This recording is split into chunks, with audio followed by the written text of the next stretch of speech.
Hello! Hoje nós vamos conversar sobre uma das culturas mais influentes do mundo antigo e que, é claro, nós não podemos deixar de estudar sobre ela, que é a Roma Antiga, depois da vinheta.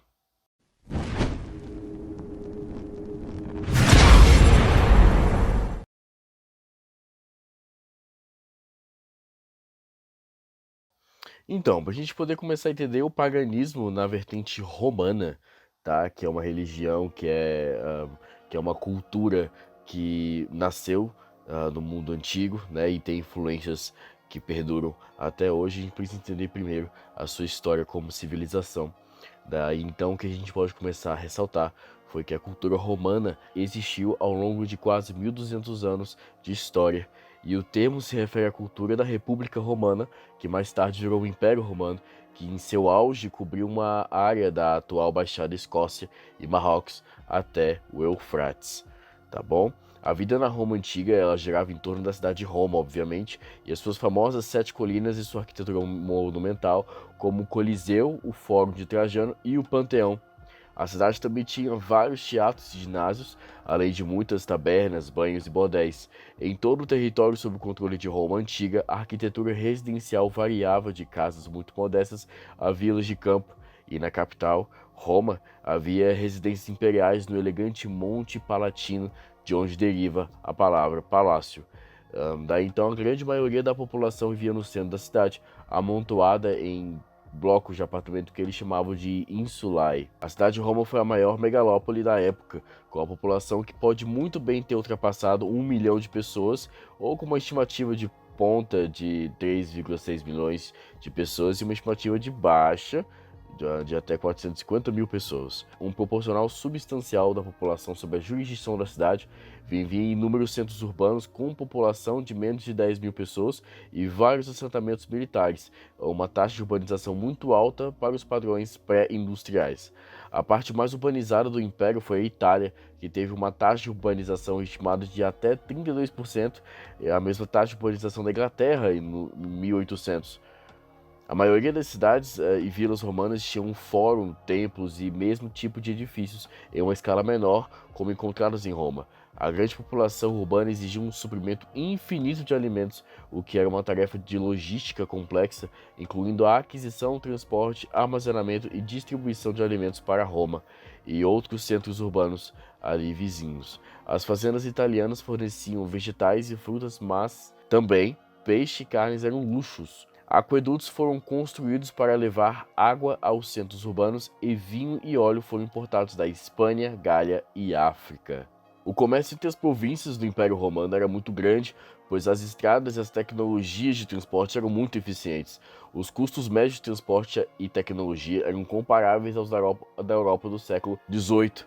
A última cidade de Roma não preencheu o espaço diante de umas antigas muralhas aurelianas até 1870.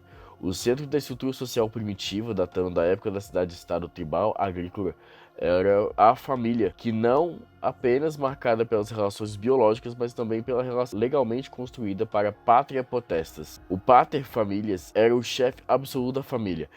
A escravidão e os escravos faziam parte da ordem social. Os escravos eram principalmente prisioneiros de guerra. Havia um mercado de escravos onde eles poderiam ser comprados e vendidos, e a lei romana não era consistente quanto ao status dos escravos, exceto que eles eram considerados como qualquer outra propriedade móvel. Muitos escravos foram libertados pelos senhores por excelentes serviços prestados, e alguns deles poderiam economizar dinheiro para comprar sua liberdade. Geralmente, a mutilação e assassinato dos escravos eram proibidos pela legislação, embora a crueldade, muita gente continuasse contra os escravos. Além dessas famílias, que eram chamadas de gentes, e dos escravos, que eram objetos legalmente, ou objetos, né, pela legislação, à mão do mestre, né, mantidos à mão do mestre, haviam plebeus que não existiam do ponto de vista jurídico. Eles não tinham capacidade legal e não poderiam fazer contratos, embora não fossem escravos. Para lidar com esse problema, foi criada a chamada clientela. Por meio dessa instituição, o plebeu passava a integrar a família de um patrício, né, no sentido jurídico, e poderia fechar contrato com mediação por mediação de seu patrício pater familias. Tudo que o plebeu podia ou adquiria legalmente pertencia aos gentes, né? A autoridade do pater familias era ilimitada, tanto nos direitos civis como no direito penal. O dever do rei era comandar os militares, lidar com a política externa e também decidir sobre as controvérsias entre as gentes. Os patrícios foram divididos em tribos, né, que eles chamavam de Ramnesses, Titientes e Luceres. Durante o tempo da República Romana, que foi fundada em 509 a.C., os cidadãos romanos tinham permissão para votar. Isso também incluía os patrícios e os plebeus. Mulheres, escravos e crianças não poderiam votar. Agora, como eram as roupas no Império Romano? Né, onde nós podemos destacar que o tecido e o vestido distinguiam uma classe de pessoa para outra. Daí a túnica utilizada pelos plebeus, gente comum, como pastores, era feita de material grosso e escuro, enquanto a túnica usada pelos patrícios era de linho ou lã branca.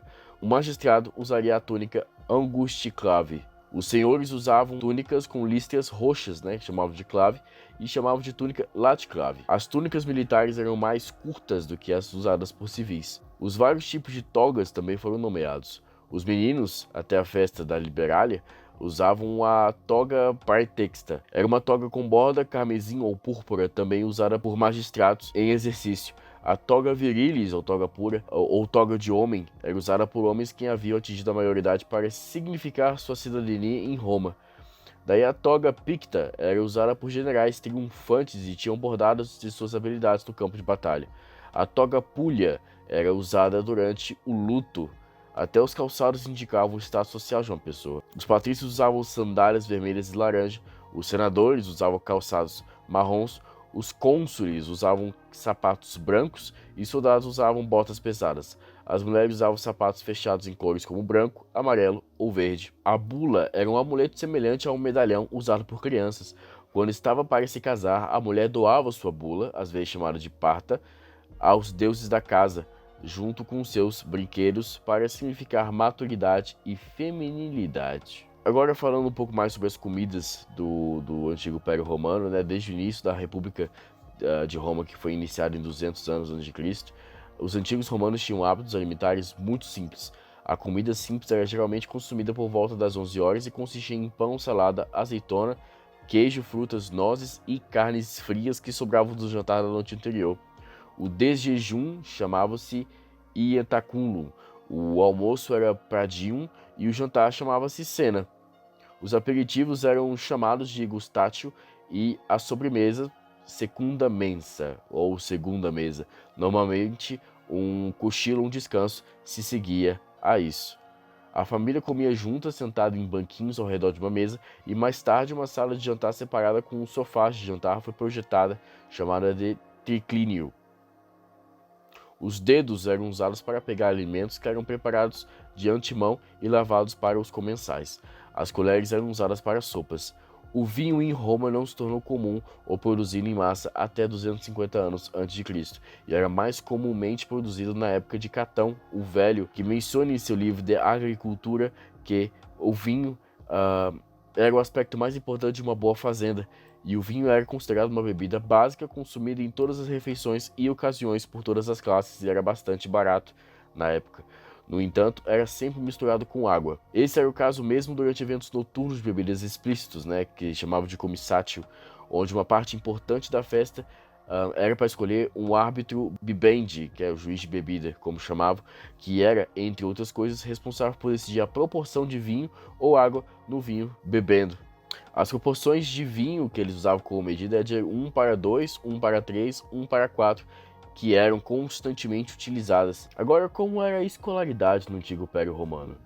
A escolaridade, em sentido mais formal, né, ela começou por volta de 200 anos antes de Cristo, e a educação começou por volta dos 6 anos de idade, e nos 6 a 7 anos seguintes esperava-se que os meninos e meninas aprendessem o básico da literatura, escrita e contagem. Isso se assemelha muito aos gregos, né, quando eu citei como era a estrutura educacional da antiga Grécia, né, que teve um contato muito próximo com o Império Romano. A gente tem essa mesma citação sobre os meninos e as meninas aprendendo o básico da literatura, escrita e algumas coisas como matemática. E da idade com os 12 anos eles aprenderiam latim, grego, gramática e literatura, seguindo o treinamento para falar em público. A oratória era uma arte a ser aprendida e praticada, e os bons oradores mereciam respeito. Tornar-se um orador eficaz era um dos objetivos da educação e da aprendizagem. e as crianças pobres não poderiam pagar pela educação. Em alguns casos, os serviços de escravos talentosos eram utilizados para ministrar a educação. A escola era principalmente para meninos, no entanto, algumas meninas ricas ensinadas em casa, mas às vezes ainda podiam ir à escola. A linguagem, meus amores, do Império Romano daquela época era o latim, né, obviamente, uma língua itálica da família indo-europeia, e várias formas de latim existiam, e a língua evoluiu consideravelmente ao longo do tempo, eventualmente se tornando as línguas românticas faladas hoje. Inicialmente uma linguagem altamente flexional e sintética, as formas mais antigas de latim dependem pouco da ordem das palavras, transmitindo significado por meio de um sistema de afixos anexados aos radicais da palavra. Como outras línguas indo-europeias, o latim gradualmente se tornou muito mais analítico com o tempo e adquiriu ordens de palavras convencionais à medida que perdia mais e mais de seu sistema de casos e inflexões associadas. Daí então seu alfabeto, o alfabeto latino, é baseado no alfabeto itálico antigo, que por sua vez é derivado do alfabeto grego. O alfabeto latino ainda é usado hoje para escrever a maioria das línguas europeias e muitas outras. A maior parte da literatura latina sobrevivente consiste em quase inteiramente do latim clássico. Na metade oriental do Império Romano, que se tornou o Império Bizantino, o grego era a principal língua franca desde a época de Alexandre o Grande, enquanto o latim era utilizado principalmente pela administração romana e pelos militares. Eventualmente, o grego suplantaria o latim como língua oficial escrita e falada no Império Romano Oriental, enquanto os vários dialetos do latim vulgar usados no Império Romano Ocidental evoluíram para as línguas românticas modernas ainda faladas hoje.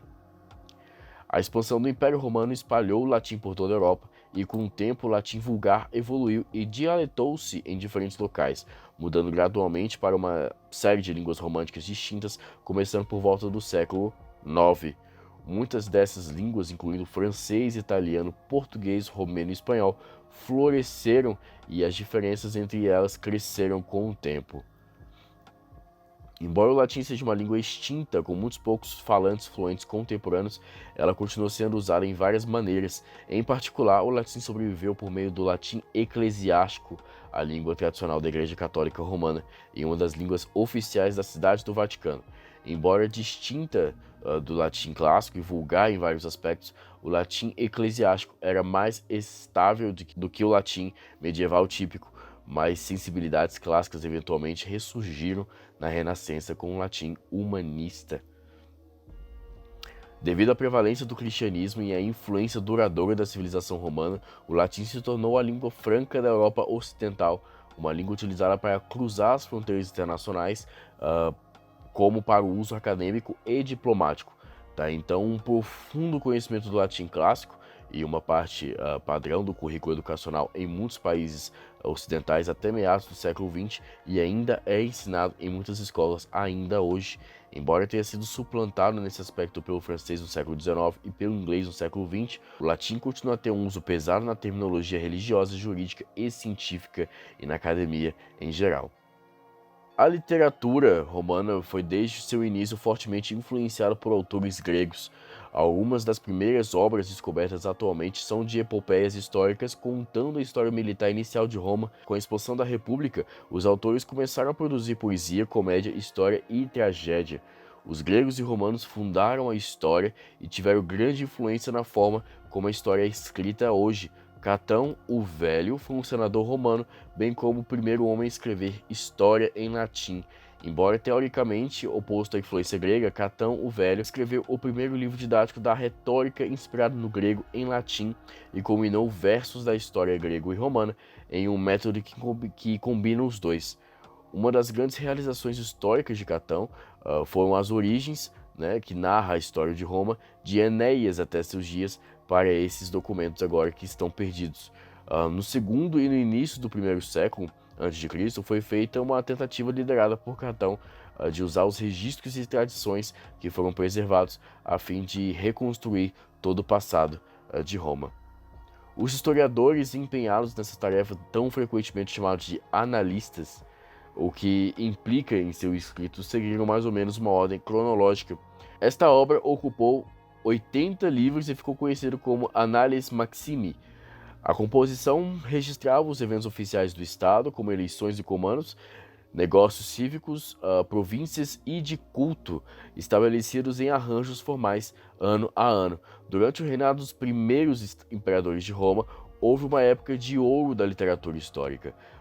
Obras como as histórias de Tácito e as Guerras da Gália, de Júlio César, e a História de Roma, de Tito Livio, foram transmitidas de geração em geração.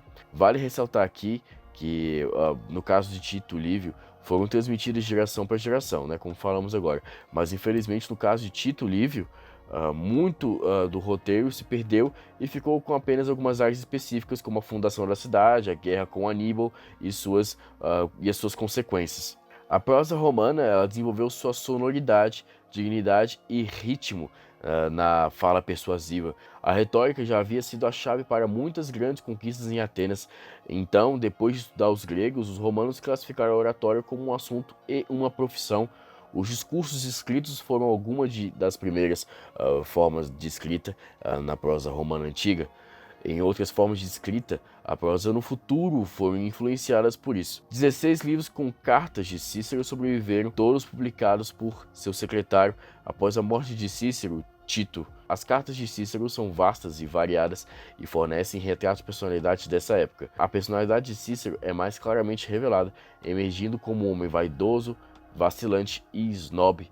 A paixão de Cícero pela vida pública da capital também emerge de suas cartas, mais claramente quando estava no exílio e quando assumiu o governo de uma província na Ásia Menor. As cartas também contêm muito sobre a vida familiar de Cícero e suas complicações políticas e financeiras. Agora falando um pouco sobre as artes visuais, né, que a maioria dos primeiros estilos de pintura romana mostra as influências etruscas, particularmente na prática da pintura política, não é? E no terceiro século a.C., a arte grega tomada com o butim das guerras tornou-se popular, e muitas casas romanas foram decoradas com paisagens por artistas gregos.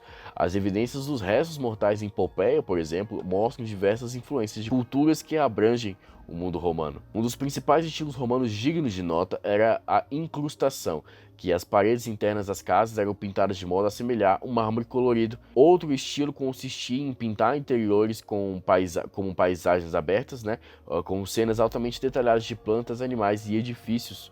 A escultura de retratos durante o período utilizou proporções juvenis e clássicas, evoluindo posteriormente para uma mistura de realismo e idealismo. Durante os períodos Antônimo e Severo, cabelos e barbas mais ornamentados tornaram-se predominantes, eram criados com cortes e perfurações mais profundas, e avanços também foram feitos em esculturas em relevo, geralmente retratando vitórias romanas. Daí então a música, né, no Império Romano, como era muito importante, né, obviamente, os músicos eles tocavam uma tuba romana, que era um órgão de água, né, que chamava de hidráulis, e um par de cornua. E daí então a música era uma parte importante da vida cotidiana da Roma Antiga, como falei agora há pouco. Muitos eventos privados e públicos foram acompanhados por música, desde jantares noturnos a paradas militares e manobras. Alguns dos instrumentos usados na música romana são a tuba, corno, aulos, as caules, flauta, gaita de pan, lira, alaúde, cítara, tímpano, bateria, hidráulis e o sistro. Agora, meus amores, uma das marcas de civilização que a Roma antiga nos deixa hoje para a gente poder reconhecer a sua história seria a sua arquitetura, não é mesmo? Em seus estados iniciais, a arquitetura da Roma antiga refletia elementos dos estilos arquitetônicos dos etruscos e gregos. Com o passar do tempo, o estilo foi modificado de acordo com suas necessidades urbanas, e a tecnologia da engenharia civil e construção civil foi desenvolvida e refinada. O concreto romano permaneceu um enigma, né, até hoje.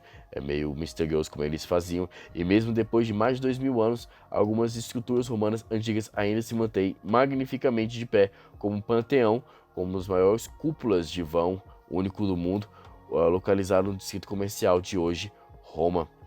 O estilo arquitetônico da Roma capital, né, da Roma antiga, foi emulado por outros centros urbanos sob controle e influência romana. As cidades romanas eram bem planejadas, administradas com eficiência e bem mantidas. Palácios, residências privadas e vilas foram elaborados, e o planejamento urbano foi abrangente, com provisões para diferentes atividades para a população residente urbana e para inúmeras populações migratórias de viajantes, comerciantes e visitantes que passavam por suas cidades.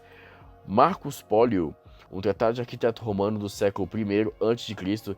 de arquitetura, com várias seções lidando com planejamento urbano, materiais de construção, construção de templos, edifícios públicos e privados e hidráulica, permaneceu um texto clássico até o renascentismo.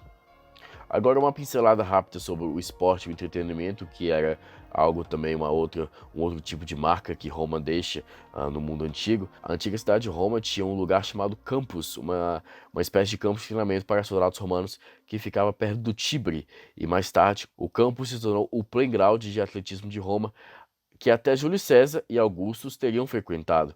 Imitando o campus em Roma, terrenos semelhantes foram desenvolvidos em vários outros centros urbanos e assentamentos militares. No campus, os jovens se reuniam para brincar, fazer exercícios e praticar esportes apropriados que incluíam salto, luta livre, boxe e corrida. Equitação, arremesso e natação também foram atividades físicas preferidas. No entanto, o passatempo também incluía a pesca e a caça. O sexo feminino não participava dessas atividades, e o jogo com bola era um esporte popular, e os antigos romanos tinham vários jogos com bola, que incluía o handball, que eles chamavam de expulsing ludere, o hóquei de campo, o catch e alguma forma de futebol. Os jogos de tabuleiro disputados na Roma Antiga incluíam dados, que chamavam de tesserae ou tale, o xadrez romano, latrunculi, e damas romanas, calculi. Também nós temos o jogo da velha, terni lapili, e ludus, duodecim, scriptorum e tabula, predecessores do gamão. Agora, aonde nós vamos dar nosso pontapé inicial sobre a história do paganismo romano, de seus deuses, religiões, cultos, ritos e a história da religião em si. Nós vamos falar agora sobre a religião, onde os romanos se consideravam altamente religiosos e atribuíam seu sucesso como uma potência mundial à sua piedade coletiva, que chamavam de pietas, e manter boa relação com os deuses. De acordo com a história lendária, com a história romana, a maioria das instituições religiosas de Roma remontavam a seus fundadores, particularmente Numa Pompilius, o segundo rei sabino de Roma, que negociou diretamente com os deuses. Essa religião arcaica foi a base de Mos Maiorum, o caminho dos ancestrais, ou simplesmente tradição, considerada central para a identidade romana. Os sacerdotes da religião pública eram detidos por membros da classe da elite. Não havia nenhum princípio análogo à separação entre igreja e Estado, na Roma Antiga.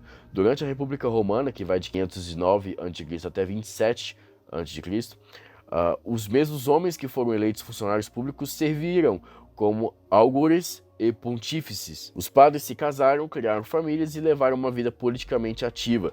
Júlio César tornou-se Pontifex Maximus antes de ser eleito cônsul. Os augures liam a vontade dos deuses e supervisionavam a marcação das fronteiras com um reflexo da ordem universal e sancionando assim o expansionismo romano como uma questão de destino divino, digamos assim.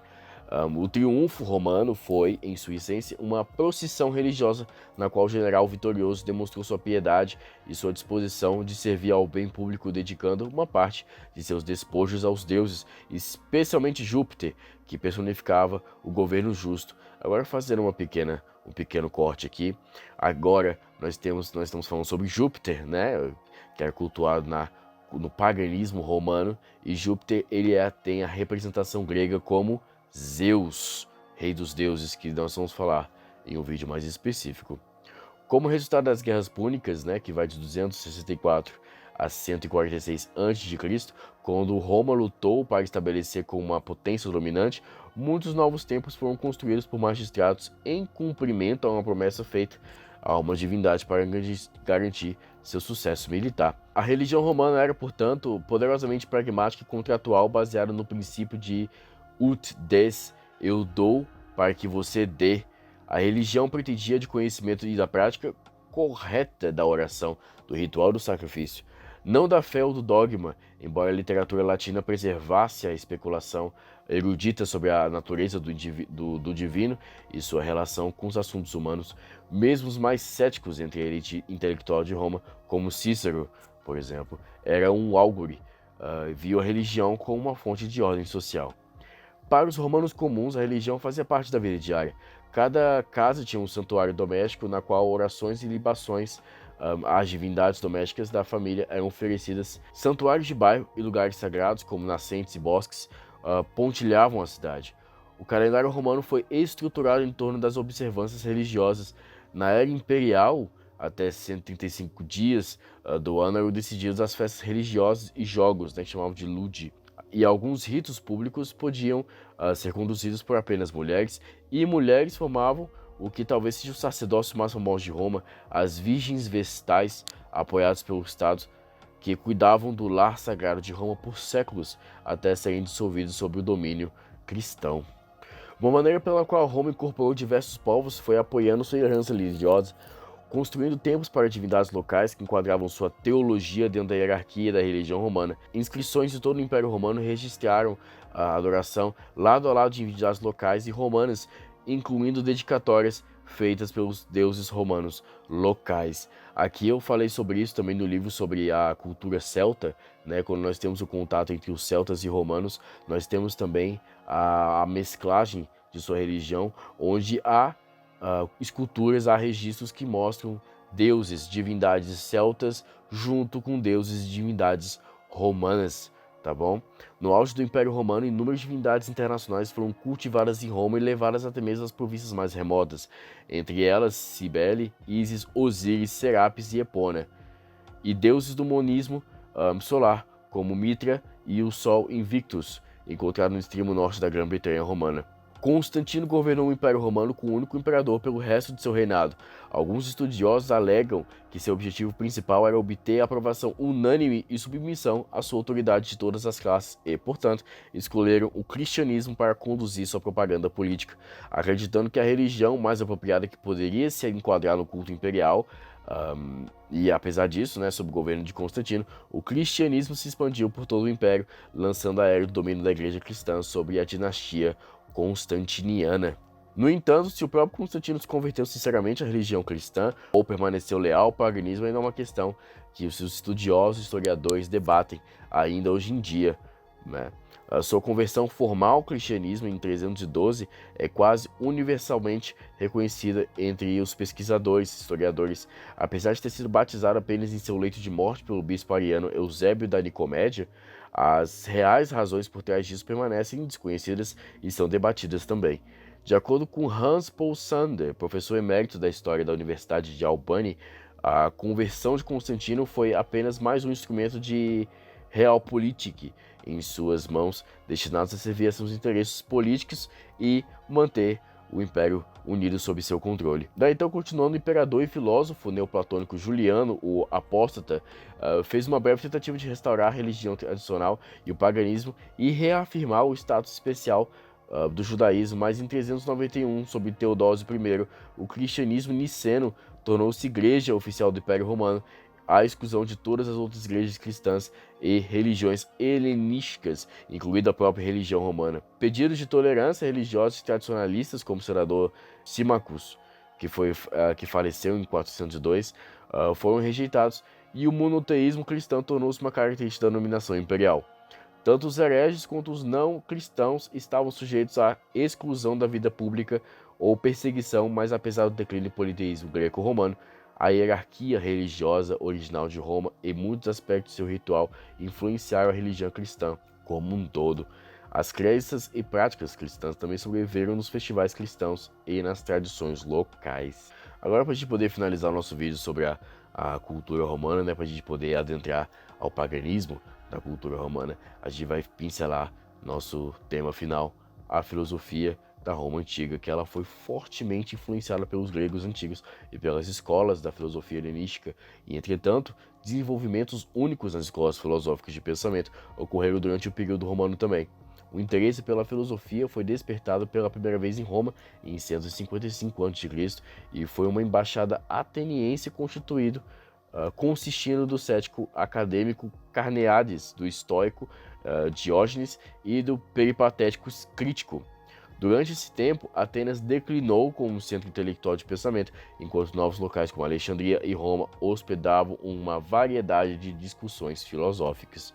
Agora você consegue entender como funcionou a religião e a estrutura política no Império Romano. E é debatido até hoje que a incorporação do cristianismo ao Império Romano foi uma jogada política para poder assegurar o controle do governo do imperador para essa manobra que ele planejou. Eu espero que eu tenha ajudado vocês nos seus estudos de hoje. A partir deste vídeo para frente, nós vamos começar a abordar mais a fundo o que seria o paganismo mesmo, né? Seus ritos, culturas, deuses, divindades, e por aí vai. Eu espero que você tenha gostado. Se você gostou do vídeo, dá um like.